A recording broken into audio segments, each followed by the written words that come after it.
Donc on continue avec le dossier numéro 3 de la conf 2, D3 hémato. Donc Madame D, 55 ans, est adressée à votre consultation d'hématologie pour un bilan de thrombose à répétition. Donc vous savez déjà pourquoi elle vient. L'histoire remonte à 5 ans où une première phlébite surale est diagnostiquée après un voyage en voiture. Donc il y avait un facteur déclenchant, elle avait 50 ans. Elle a reçu un traitement par fluindione, donc antivitamine K, pendant 3 mois. Puis 2 ans plus tard, un nouvel épisode, même contexte et même prise en charge. Là, peut-être que déjà on aurait pu se poser des questions de thrombose récidivante. La semaine dernière, alors que la phlébite récidive, donc 3e épisode, son médecin généraliste vous l'adresse, il fait bien. Donc elle est ménopausée, elle ne fume pas, elle a eu une appendicectomie dans l'enfance, un épisode de pneumopathie franche lobaire aiguë à 20 ans. Donc, rien d'extraordinaire. Quel bilan réalisez-vous et pourquoi? Il s'agit donc d'un bilan de thrombose à répétition. C'est ça ce qui vous est demandé. Donc première chose dans les bilans, on commence par classer clinique et paraclinique. Donc clinique, on va rechercher des antécédents personnels et familiaux de fausses couches de thrombose artérielle ou veineuse. Thrombose veineuse, vous le saviez déjà, c'est le 3e épisode, mais il faut rechercher des thromboses artérielles également, ça vous orientera vers des maladies différentes, et des antécédents personnels et familiaux de fausses couches. C'est important pour le syndrome des antiphospholipides notamment. Il faut rechercher des facteurs favorisant une prise médicamenteuse, comme le traitement hormonal substitutif, parce qu'elle est ménopausée, elle vous l'a dit, ou des prises de toxiques. Numération de la formule sanguine antérieure, ça peut toujours vous aider. Des signes infectieux qui peuvent favoriser les thromboses, notamment HIV, VHT, VZV, le paludisme lié aux anticorps anticardiolipides. Des signes de néoplasie qui sont des facteurs favorisants de thrombose ou de lymphoprolifération. Donc, est-ce qu'elle a des antécédents personnels ou familiaux toujours, une altération de l'état général, des adénopathies ou une hépatosplénomégalie. Il faut rechercher des signes de pathologie auto-immune, ce qui irait avec le syndrome des antiphospholipides, donc des arthralgies, des éruptions cutanées ou bien des signes neurologiques. Suite de la question 1, donc après avoir fait la clinique, paraclinique. Numération de la formule sanguine, il faut rechercher une polyglobulie qui peut être une cause de thrombose à répétition ou des éléments en faveur d'une néoplasie où là ce sera plus une anémie avec un syndrome inflammatoire ou bien une pancytopénie liée à un envahissement médulaire. Le ionogramme sanguin lui la créatininémie et une électrophorèse des protéines plasmatiques qui vous orienteront vers une origine néoplasique ou bien inflammatoire, donc aussi auto-immune. Un bilan d'hémostase bien sûr avec l'INR parce qu'elle est sous AVK. C'est une femme en âge d'avoir un cancer du sein. Il faudra lui faire une mammographie pour le bilan de thrombose à répétition et une échographie abdominopelvienne, voire une FOGD en fonction de la clinique. Si elle a des saignements dans les selles en faveur d'une tumeur du côlon ou bien des épigastralgies en faveur d'une tumeur gastrique, etc. Le bilan de thrombophilie sur 6 points. Déficit en inhibiteur de la coagulation, c'est-à-dire antithrombine 3, protéine C, protéine S et résistance à la protéine C activée. Recherche de polymorphisme génétique, c'est-à-dire de mutation, facteur 5 de Leiden. Et pour le facteur 2, c'est la G210A. Bien sûr, les noms ne vous étaient pas forcément demandés, mais polymorphisme génétique était coté. Dosage des facteurs de la coagulation, le 8, le 9, le 10, le 11. L'homocystéinémie, ce n'est pas consensuel. Il faut rechercher un anticoagulant circulant et un syndrome des antiphospholipides avec les anticardiolipides et les anticorps de type LUPIC. La question 2. Dans quel cas est-ce que vous réalisez ce genre de bilan, donc les bilans de thrombose à répétition, lorsque vous voyez un patient ou une patiente qui vient de faire une thrombose? Donc, ce qu'il y a de primordial, c'est de déterminer s'il y a eu ou non un caractère, une circonstance déclenchante, c'est-à-dire s'il y a un caractère provoqué ou non de la maladie thrombotique veineuse. Donc c'est une démarche fondamentale dans l'appréciation du risque de récidive. Donc les circonstances déclenchantes, 5 points si vous mettiez ces mots-là. Donc en dehors de ces situations, c'est une thrombose non provoquée. Donc ça, c'est des définitions qui viennent de conférences de consensus. Donc les circonstances déclenchantes majeures, c'est l'immobilisation plâtrée ou une fracture d'un membre inférieur ou une chirurgie sous anesthésie de plus de 30 minutes ou un alitement pour plus de 3 jours qui est survenu dans les 3 mois précédents ou bien un cancer actif dans les 2 ans précédents. Les circonstances mineures, c'est grossesse ou postpartum, contraception œstroprogestative ou bien THS, traitement hormonal substitutif, pris dans l'année ayant précédé la thrombose. et le voyage de plus de 6 heures, ce qu'elle avait eu lors du premier épisode. Donc le bilan de thrombophilie était réalisé en cas de premier épisode de thrombose proximale ou d'embolie pulmonaire non provoquée, donc sans facteur déclenchant, chez un homme ou une femme de moins de 60 ans. En cas de premier épisode toujours proximal ou bien d'embolie pulmonaire, même avec une circonstance déclenchante, si c'est une femme en âge de procréer. Si vous avez une femme de 30 ans qui vient pour une phlébite après un voyage de 10 heures en voiture et un voyage en avion, il faut quand même faire le bilan de thrombophilie, la recherche de cancer, etc. Parce que c'est une femme en âge de procréer. Donc le premier épisode de thrombose sur un site inhabituel, cérébral, mésentérique, porte ou sus-hépatique. Il faut faire un bilan de thrombophilie. Bilan de thrombophilie à faire, sinon en cas de récidive. Donc toute récidive de thrombose proximale ou embolie pulmonaire provoquée ou non, donc facteur déclenchant ou non, dont le premier épisode est survenu avant 60 ans. Toute récidive de thrombose distale non provoquée, donc sans facteur déclenchant, dont le premier épisode est survenu avant 60 ans. Du coup, en cas de premier épisode de thrombose veineuse distale et ou idiopathique, un bilan de thrombophilie n'est pas recommandé, mis à part la recherche d'antiphospholipides et d'anticoagulants circulants chez les patients lupiques. En cas de premier épisode de thrombose veineuse proximale ou d'embolie pulmonaire idiopathique à plus de 60 ans, un bilan de thrombophilie n'est pas recommandé. En cas de premier épisode de thrombose proximale ou de P avec un facteur déclenchant et en l'absence de famille informative, un bilan de thrombophilie ne doit pas être systématiquement effectué. Et ensuite, ça vous dit juste pour l'enquête familiale. Donc, il est recommandé de ne pratiquer d'études familiales que chez les asymptomatiques du premier degré de moins de 60 ans.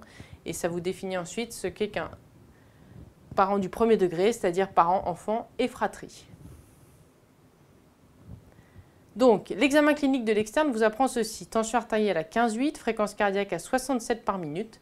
Votre patient présente une érythrose faciale, un amaigrissement, des épigastralgies, des céphalées depuis 1 mois avec des vertiges et des parasthésies des mains. Le reste de l'examen neurologique est normal. Il n'y a pas de contact lombaire, pas d'hépatosplénomégalie. Elle présente un pruritallo et elle n'a pas de ganglion. Quel diagnostic suspectez-vous et pourquoi? Donc, c'est une femme entre 50 et 60 ans. Elle a une érythrose faciale, elle a fait 3 thromboses, amaigrissement, épigastralgie. Elle a des signes neurologiques périphériques, des vertiges, avec le reste de l'examen neurologique qui est complètement normal. Donc les vertiges ne sont pas forcément de cause centrale, pas de contact lombaire, pas d'hépatosplénomégalie, donc pas de syndrome tumoral. Et elle a un pruritallo. Et elle est en plus hyper tendue. Tout ceci vous oriente vers une polyglobulie. Donc, la réponse à la question, donc, polyglobulie primitive ou maladie de Vaquez. Pourquoi? Son âge, son sexe, le mode de révélation, thrombose. Le syndrome de polyglobulie, donc vous aviez tous les symptômes dans l'énoncé. Pourquoi Vaquez? Parce qu'il n'y a aucun élément en faveur d'une polyglobulie secondaire. Elle ne fume pas, elle n'a pas de signe d'hypoxie, c'est-à-dire qu'elle n'a pas d'hypocratisme digital et tout ça. Elle n'a pas de syndrome cérébelleux, parce que le reste de l'examen neurologique était normal. Et elle n'a pas de signe clinique en faveur d'une tumeur du rein ou hépatique. Il n'y avait pas de contact lombaire et pas de signe d'hépatosplénomégalie. On vous demandait dans le reste de la question quelle était votre attitude. Il faut quand même poursuivre l'examen clinique à la recherche d'une polyglobulie secondaire. C'est-à-dire que vous n'aviez pas la saturation dans l'examen clinique et vous n'aviez pas les signes d'hypoxie chronique, c'est-à-dire l'hypocratisme digital, l'auscultation cardiopulmonaire, la cyanose. Il faut également lui demander si elle prend de l'EPO. Ça paraît bête, mais ça peut être coté. Et il faut rechercher une splénomégalie qui, elle, est en faveur du Vaquez. Je vous rappelle que les définitions pour la polyglobulie sont l'hématocrit chez la femme supérieur à 56% ou 16,5 g d'hémoglobine, chez l'homme 60%, 18 g d'hémoglobine. Si jamais chez la femme l'hématocrit était entre 48 et 56 et chez l'homme entre 52 et 60, eh bien, une étude isotypique de la masse sanguine doit être réalisée et il y a polyglobulie si elle est supérieure à 25% de la norme. De 25% de la norme, bien sûr. Donc, les premiers résultats de la prise de sang, savoir NFS, ionogramme, bilan hépatique et mesure du volume globulaire total, dont je viens de vous parler, sont en faveur de votre hypothèse. Elle a donc bien une polyglobulie vraisemblablement primitive. Quel examen au singulier faites-vous pour confirmer votre diagnostic? Donc, vous suspectez une maladie de Vaquez. Il y a un examen à faire pour le confirmer. C'est la recherche de la mutation de JAK2 V617F en biologie moléculaire. Dans les dernières recommandations, la mutation de JAK2 est à effectuer en première intention devant une polyglobulie. Bien sûr, à côté, vous pouvez faire des examens à la recherche d'une polyglobulie secondaire, mais vous n'avez pas le droit de ne pas faire la mutation de JAK2. Vu comment est orientée la question, il fallait forcément mettre la recherche de la mutation de JAK2. Si ce résultat est négatif, quelle est la suite de votre bilan? Vous avez donc une patiente qui a une polyglobulie d'allure primitive avec une mutation de JAK2 négative. Donc c'est possiblement quand même un syndrome myéloprolifératif, JAK2 négatif, ou bien c'est une polyglobulie de cause secondaire, donc pas un syndrome myéloprolifératif. Il faut rechercher d'autres mutations de JAK2, parce qu'il y a des mutations dans l'exon 12, qui ne sont donc pas la mutation V617F que vous aviez recherchée. Et il faut confirmer le diagnostic de syndrome myéloprolifératif, c'est-à-dire le Vaquez.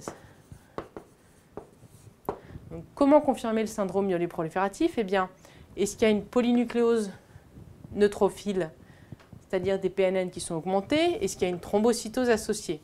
Rechercher une splénomégalie, vous l'aviez fait cliniquement, il faut le faire à l'échographie abdominale. Le pH sanguine diminué, la pousse spontanée des progéniteurs érythroïdes, et une biopsie ostéomédulaire à la recherche de l'hyperplasie des 3 lignées myéloïdes et d'une éventuelle myélofibrose.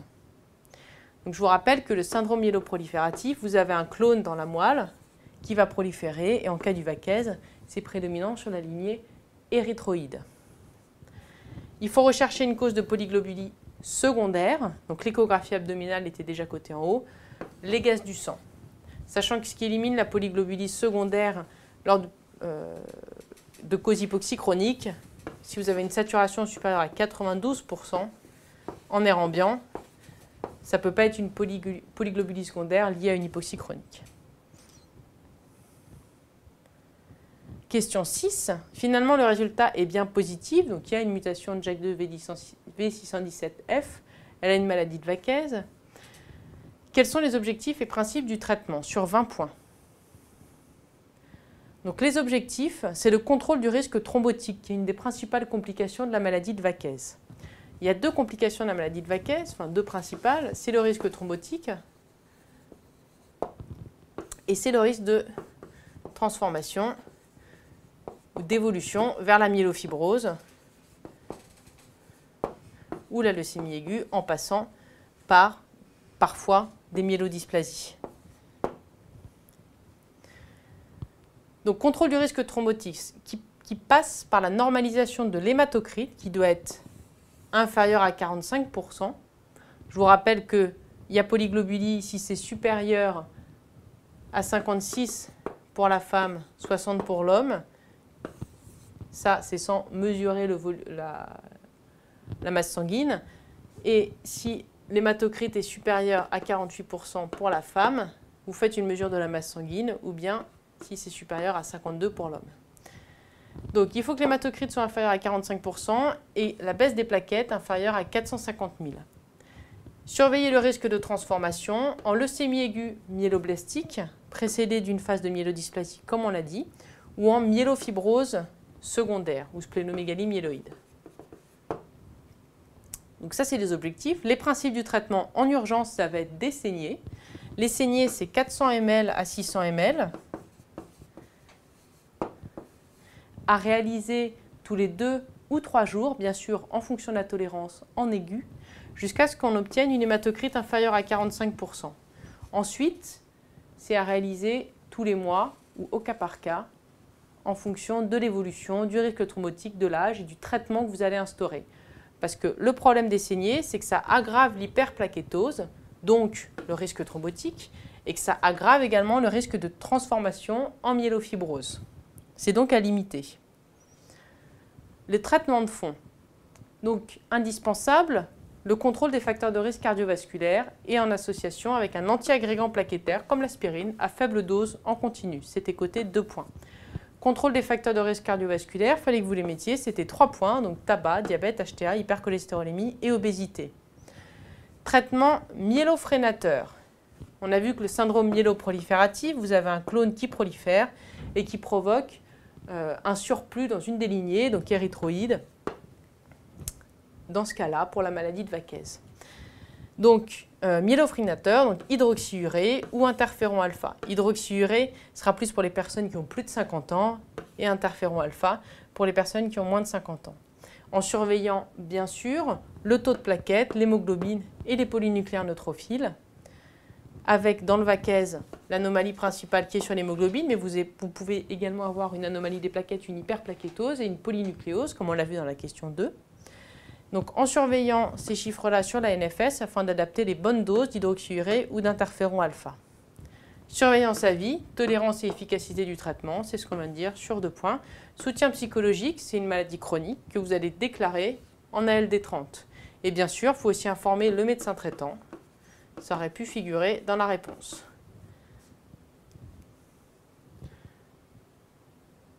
En conclusion, la maladie de Vaquez, c'est donc un syndrome myéloprolifératif, qui est le plus souvent JAK2 positif, et vous devez absolument le rechercher en première intention. Les risques, c'est cardiovasculaire, les risques thrombotiques.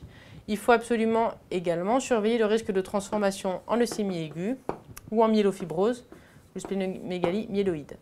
Vous pouvez avoir associé, ce qui vous aide au diagnostic, des plaquettes augmentées et des polynucléaires neutrophiles augmentés. Je vous rappelle que la LMC, il n'y a pas la mutation de JAK2, mais plus BCR-Abelson normalement. Il faut évoquer une cause secondaire en cas de polyglobulie avec JAK2 négatif et ensuite développer tout le bilan. Du coup, recherche de l'hypoxie chronique, recherche de la tumeur du rein, tumeur du cervelet, etc. Le bilan de thrombose, il est à réaliser dès la première thrombose chez une femme en âge de procréer, même s'il y a un facteur déclenchant. Si c'est un homme ou une femme inférieure à 60 ans et qu'il n'y a pas de facteur déclenchant, il faut également réaliser un bilan de thrombose. Sinon, c'est lors d'une récidive de thrombose. Les items abordés, 316 hémogrammes, indication et interprétation, 135 thromboses veineuses profondes, embolie pulmonaire, 161 dysmyélopoïèse, 165 maladies de Vaquez, 175 prescription et surveillance d'un traitement antithrombotique.